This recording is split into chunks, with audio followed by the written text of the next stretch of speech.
The business of female sex workers is on the increase in some major cities in Ghana. Tamale, the northern regional capital, has become a prostitution hub as citizens join Nigerian ladies to engage in it for money.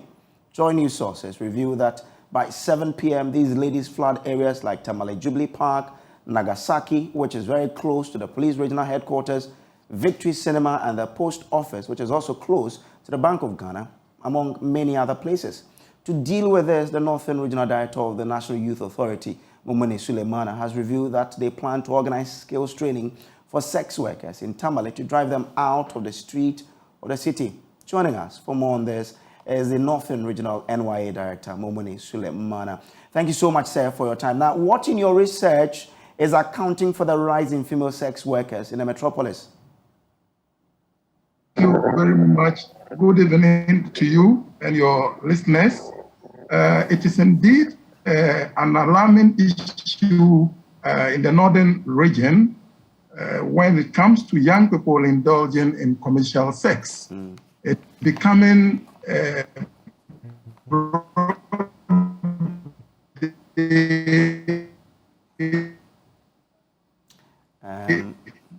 light issue where you 7 o'clock p.m. they're already parading on the principal streets of Tamale. And as an authority, we identified this as a worrying issue and the need to intervene in salvaging these young people that are indulged in this very act. We started the process by engaging our youth parliament platform to interrogate the key stakeholders. I mean, the mayor of Tamale, as to what plans they have for these young people as they do this kind of job. Of course, they outlined a whole lot of practical solutions that they want to use in solving this very menace. But as an authority, we have also realized that most of them are engaged in this act, not because they just want to do that, but because times are hard and they don't have any source of income or any source of income that they live on. As we have therefore decided as part of our flagship program that skills towards employment and productivity, we will identify these young people to tell us their passion-driven professions so that we engage them on master craftsman apprenticeship. At the end of the day, the authority will give them what it takes to start their own business. But in saying they are young girls, do we know the ages of these people engaged in this business? Yes, it will sadden you to know that some of them age between 14 to roughly 35, just the youth brackets. You know, in Ghana, per the youth policy definition, young people are those aged between 15 and 35. I can even tell you some children, I mean, because as age as 14, some of them are indulging this. So children are directly involved, not only youth. But the 14, the people who are aged 14 are children. So why haven't enforcement agencies, been able to act to keep this under control if we have children as young as 14 being involved? Yes, the issue is quite dicey. When we engage some key stakeholders on this matter, they made it clear to us that it is a crime in Ghana, but a misdemeanor. It is not a major crime. That when they even arrest and take them to the law court, what they will do is to ask them not to indulge in that again, because it's not a major crime that will charge them for major offense. That is what is happening. So it is becoming very difficult that even after arresting them, the court can only warn them not to indulge in such again. Hence, they go back to the streets and continue. So with that experience, what would be your suggestion going forward as to how we can deal with these young children who are getting involved? Basically, for us as an authority, the way forward is one, we intensify education on this, and secondly, providing alternative job opportunities for these young people that are indulged in this act. And that is exactly what the youth authority seeks to do by trying to engage these young people that are not skilled and those that are also even semi-skilled. Their skills can be polished up such that some startup packages given to them to begin a decent living. Okay. Momini Suleimana, I'm grateful that you could join us. He is the National Youth Authority chief in the Northern region. Now, in Second D, female sex workers have been operating at the seashore for years now. The Second D Takoradi Metropolitan Assembly has tried to get rid of them, but to no avail. Joining us on Zoom is the Social Welfare Coordinator for the Assembly, Constance Beidou. Thanks very much, Ma, for joining us. What is the situation of female sex workers in Second D as we speak?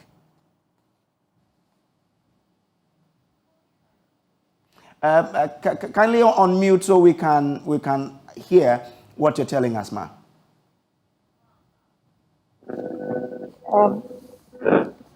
Hello.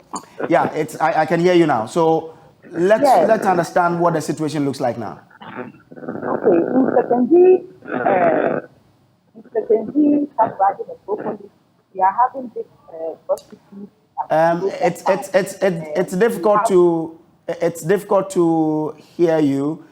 So if you could come close to your microphone. But yeah, we are on with Constance Beidou. She is in charge of social welfare for the Second D Takoradi Metropolitan Assembly.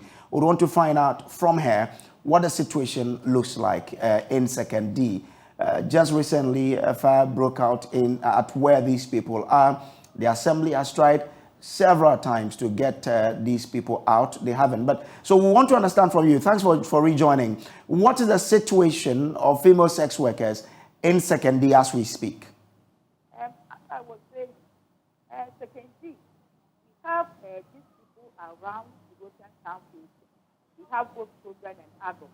Children as young as 12 years are engaged in commercial sex work.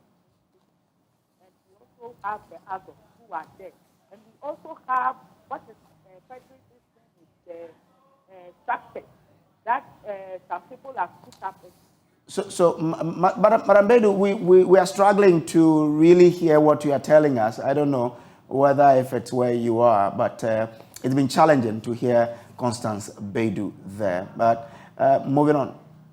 So let's try. Hello. Oh, good. So now it's clear now. So let's understand what the situation is. Okay. Yes, very, very clear. Yes. Okay. Now I'm saying that we are in Second D. Mm-hmm. We also have these commercial sex workers around European Town area, both adults and children.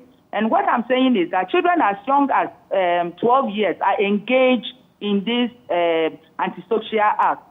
So we are also having this problem at the area. And what we are doing is that we are doing a lot of sensitization. Social welfare is partnering with social services staff committee at the assembly to do a lot of sensitization at the area. And we also sometimes get some of these children and reunify them with their family. But the unfortunate thing is that you reunify them and the next minute you will see them back at the place. So these are some of the challenges that we are having. And you can see that these people, like the youth director said, unskilled youth who are unskilled, who need training and other things. And the assembly is also planning to demolish the structures that serve as fertile ground for these acts. So that is what we are doing at Second D now. Okay. But if we have children as young as 12 years being involved, can you hear me? Yes, I can. So if we have children as young as 12 years being involved, what are the reasons that families, I don't know if you have been able to speak to families, what are the reasons being ascribed to their involvement in this? 12-year-old, these are too young. When you go to the family, the reasons are mainly parental issues. Parents are losing control of their children. Children find themselves in these areas because sometimes parents themselves, they push them into this act. They ask them, parents are not responsible. They are neglecting their children. That is how come when we are even able to rescue some of the children and we send them back to the parents, you find the children back to the place because of lack of parental control. Parents cannot control their children, and they are also speaking of poverty. Poverty, when you go, they said poverty, so they don't have any means to take care of their children. So the children, most children fend for themselves. Most children go and work and go to school. They are going to school and they are working. They are fending for themselves. So these are some of the contributing factors. and also peer pressure. Other children also follow their friends to the place. So these are some of the contributing factors that we are having. Okay. So from where we are, how close are we to finding a solution to this menace? How close are we to finding a solution to this challenge? Some of the solutions are sensitization, which we are doing, intensive one. And also, like I said, we are rescuing children, sending them back to their parents. Parents are being counseled, and children are also we are counseling both the parents and the children. And also, I know that the structures there, which serves as fertile ground, the assembly is planning to demolish the structures of from the place. So if there are no structures, I think the children cannot go there. Also, adults who go for these children should know that it is a crime. It is a crime if the child has not reached the age of consent. So it is a crime. So we are doing a lot of education for both adults in the communities and other things. And you also have to know that these prostitutes, some of them are not from this country. They are from other places and they come to European town. Some of them are from other places and they come to European town. Okay. So it is not all of them who are from Sekendi. Some are even foreigners, like Nigerians and other foreign countries, to come and do the prostitution at European town. All right. I'm grateful to you. So we are doing a lot of sensitization as it is. Thank you very much. Constance Bedu is in charge of social welfare at the Sekendi Takoradi Metropolitan Assembly. Now moving on.